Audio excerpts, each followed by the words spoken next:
അങ്ങനെ കല്യാണ സീസണൊക്കെ അത്യാവശ്യം കഴിഞ്ഞു തുടങ്ങാനായിട്ടുണ്ട് കേട്ടോ. അപ്പം ഞങ്ങളെല്ലാവരും കൂടെ ഒരു കല്യാണത്തിന് പോവുകയാണേ.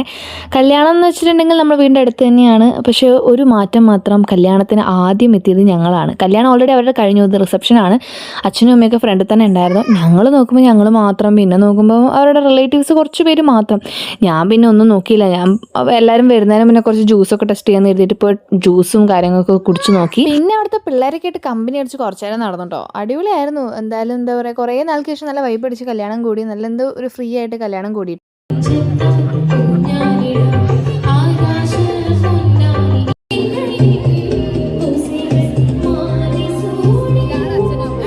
പെണ്ണിൻ്റെയും ചെക്കൻ്റെ എൻട്രി ഒരു രക്ഷയില്ലായിരുന്നു കേട്ടോ. അടിപൊളിയായിരുന്നു. എനിക്ക് ഭയങ്കര ഇഷ്ടമായി. നല്ല പാട്ടും നല്ല വൈബായിരുന്നു. ചെക്കനും പെണ്ണും വന്നു, അത് കഴിഞ്ഞിട്ട് ഫുഡ് വന്നു. ഫുഡ് ഒരു രക്ഷയില്ലായിരുന്നു മക്കളെ, ഒരു രക്ഷയില്ലായിരുന്നു. അത് കഴിഞ്ഞ് ഐസ്ക്രീമും അതേപോലെ തന്നെ ഗുലാബ് ജാമുനും കഴിച്ച് പിന്നെ കുറച്ച് പാട്ടും ഡാൻസൊക്കെ ആയിട്ട് അങ്ങനെ കുറച്ച് നേരം വൈബ് അടിച്ച് നടന്ന്, ഞാനും ശുങ്കും എല്ലാവരും കൂടെ വൈബ് അടിച്ച് നടന്ന് കുറച്ച് ഡാൻസൊക്കെ കളിച്ച്, അത് കഴിഞ്ഞിട്ട് കുറച്ച് ഫോട്ടോ ഷൂട്ടും അങ്ങനെ കുറച്ച് കഴിഞ്ഞാൽ അത്രയേ ഉള്ളൂ ഗായ്സ്.